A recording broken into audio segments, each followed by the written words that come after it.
Hi everyone! So today we are going to be reading my admissions file at the University of Michigan. And sorry if this is a little bit of a scattered video. I usually have like an outline written out, but I just did this yesterday, so I'm super excited to share it with you guys. And honestly, I think we're just gonna go into it and read it, and I'll also kind of explain how I was able to view my admissions file at Michigan. I actually saw a video on YouTube by Maddie Kim, who also goes to Michigan, and she viewed her admissions file, so I saw that video and was like, oh, that's kind of interesting. And she had an example of the email that she wrote, so I used her example, and you can see my example here. It's basically exactly what she said, so credit goes to her for this email template. I'll link her down below if you want to go see her video as well. But yeah, this is kind of what I did to get my admissions file accessible to me and able to read it. And they answered and sent over a calendar link, and you're able to choose the link and show up to the meeting. I think they're only doing in person at this point. I'm not quite sure. I wasn't given the option to do it virtually, but maybe in special cases you can. So basically, you're given the calendar file, you go to the student activities building the day that you sign up, and you go into a conference room with a lot of other people, which I personally wasn't expecting. I kind of thought it would be like a just you in a room type of thing, but there was about 8 people total there all reading their admissions files, and there were 2 people from the admissions team that were there to supervise. So you were able to ask them questions, but I didn't ask any questions, and every time somebody asked a question, they took them out into the hallway, so I don't know what kind of questions you're allowed to ask or what they actually did answer. But they are there if you do need them, and they'll probably try their best to help you interpret any comments that you might have received. But yeah, you show up to the student activities building, you go into a conference room once they call you in, you sign some form that says like, okay, like, I actually didn't even read it, which is probably a bad thing, but you sign a form that says like, you're probably not going to take any pictures or something, so you have to sign it in order to view your file. Once everybody signed their form, they went around and everybody got a pretty thick packet that was attached by paper clips, and it was crazy. It had all of your common application information, all of your essays, it had your transcripts from high school, as well as the last 2 pages, I think, being reviewer comments. Like, most of the pages honestly weren't as interesting as I kind of thought they would be, because like I said, only the last couple pages were actually reviewer comments. But it was pretty cool to look back and see what the essays were that I wrote, because I got a new computer and didn't save any of my essays that I wrote back in high school, so it was really cool to kind of get refreshed on them. I kind of wrote down the different sections that were in the admissions file. Once you're in the room, you get that packet, and there is profile, family, education, activities, writing, and then the evaluation comments. The first thing that you get is your profile, so that's like your name, your age, your birthday, demographics, the languages you speak, things like that. The next section was family, so that just kind of talked about your parents, and if you have any siblings in their education levels. Next was your education, so like your high school that you went to, your rank, your GPA, your SAT score, kind of things like that. Next was activities, so this is if you remember what you filled out when you filled out the Common App. So I had things like my part-time job on there, I had my extracurriculars at school, I had sports, so all of that was all there. And then lastly was the writing section, so that was the essays that you wrote. So there was your Common App essay as well as the specific essays for the University of Michigan. Okay, so next into like the juicy part, I guess. So the evaluation summary comments, this is where you're actually able to see what the evaluators said about you and what they ranked you. When the evaluators are looking at your application, they can rate you anywhere from 1 to 15, 1 being the most desirable, like they have to go here for sure, and then 15 being the lowest score. I had 3 evaluators, and they all gave me the same rating. And then there's also ratings from your counselor or teacher recommendations. If you remember when you turn in those letters of recommendation, you might remember there was a form that said you're waiving your rights to see them. So it turns out that still stands, so you can't see what your counselor or your teachers said in the recommendation or in the evaluation at all, because it's all redacted and it's kind of crossed out, and anything that the evaluators said about you, or anything that the evaluators said referencing your recommendations are also redacted in their comments.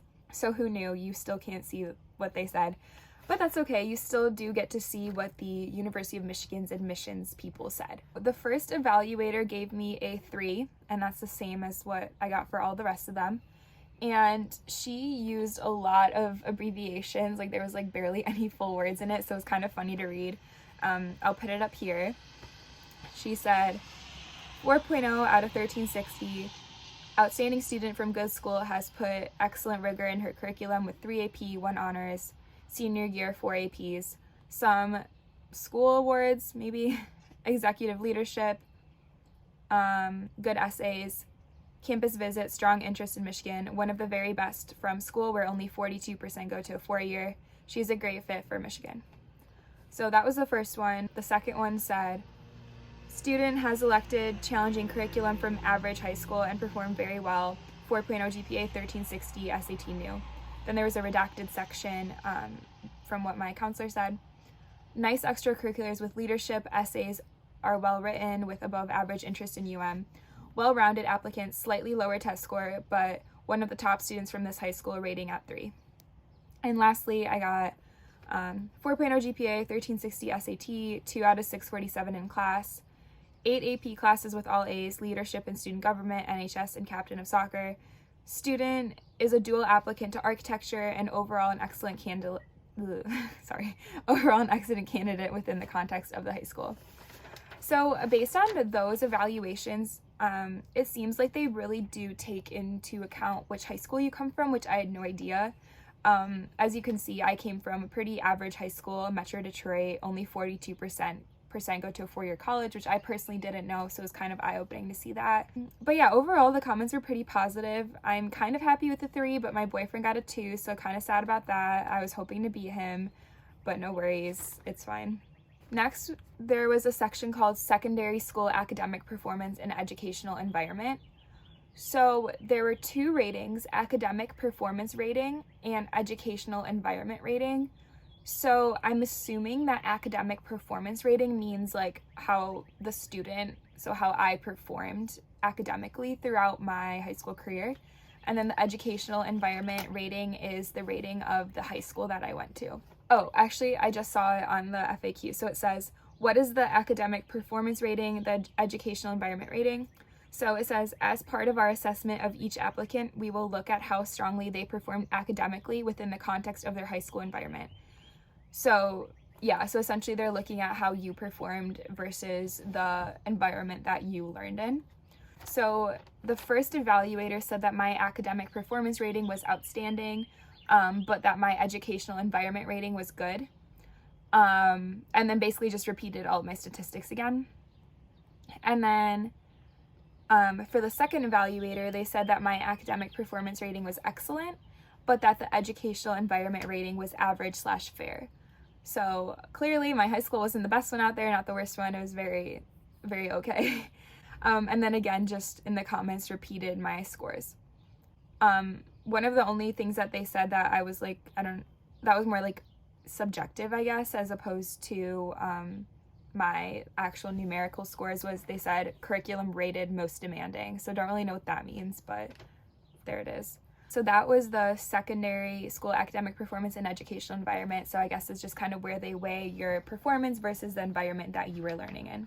And finally, the last section of actual rating, I guess, was evaluative measures and other considerations. So this is kind of where they mention your different extracurriculars and maybe any other special circumstances that might or that should be taken into consideration in your application. So this evaluator said NHS, HR, leadership in student government, yearbook, class council, soccer. SA1 was experience of being a girl in soccer. SA2 was her strong attraction to Michigan. So that's kind of what they mentioned. And then the second evaluator said extracurriculars include 4 years of student government, secretary, 2 years yearbook, editor, 4 years soccer captain senior year, 3 years club soccer, works as swim coach, volunteers in multiple capacities. So those are kind of like the other considerations that they put in my application. Oh, and it keeps going, sorry. I didn't realize it went on to the next page. They also said, nice essays, talks about discrimination faced as a girl playing soccer, yearbook staff, and identity with Polish community. Strong interest in Michigan applying to architecture, mentions Albert and his numerous works on campus, as well as the digital fabrication studio and sand lab. So if you didn't see my previous video, I was originally an architecture major, so I actually applied to both LSA and architecture. I ended up getting into Michigan early admission. I found the email. So I received the email on December 21st, 2017, which seems so long ago, actually at 12:30 a.m. So, you know, I don't know why they did it so late, but I ended up not completing my application for architecture because I just didn't feel my portfolio was strong enough. And that application was due in February, so I just decided to accept the acceptance into LSA since I wasn't fully convinced for architecture anyway, so I withdrew that application and just accepted LSA. Yeah, I'm pretty happy with my admissions file and what they said. It's not exactly what I expected it to be. When you go into the room, they do not allow you to take any pictures, any videos, no electronics at all, so that's why I have it all written on this paper. The only thing you can do is actually take notes. So actually with my case, I saw in previous videos that there were only 25 minutes, but I actually had 45 minutes to review my application. I was almost the last person there. Most people left before I was finished because I like wrote down part of my essay. So if anyone wants to hear that, let me know. Because I didn't save any of my essays, so I kind of wanted to save some of them. So yeah, you have 45 minutes as of March 22nd, 2022. To view this. I'm not sure if that's going to change, but there was plenty of time I left early. Yeah, just a disclaimer, I'm not on the admissions team, obviously. I don't know why I got in. These are the comments I had. These are kind of my qualifications. I can also go into a video more in depth on exactly what my qualifications were, because this is mostly just the valuation of those qualifications, not so much going into them. There are over 65,000 applicants to the University of Michigan every year, and the freshman class is about 6,700. So they have to make some really difficult decisions. I don't really know how they make them, and I'm sure it's really hard for them to make those decisions, but this is kind of my experience with admissions and what they said about my application specifically. There are so many qualified applicants that apply that don't get in. It's just there's not enough spots for everyone.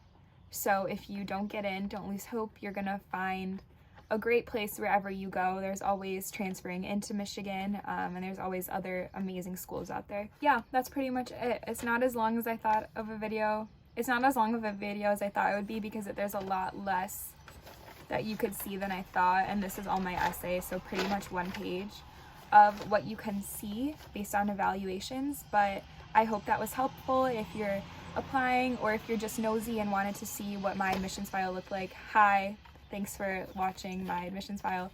I hope your nosiness was satisfied. That's all for today's video. I hope that you enjoyed looking my admissions file. If you have any questions, I can try my best to answer them. And I hope to see you next time. Bye.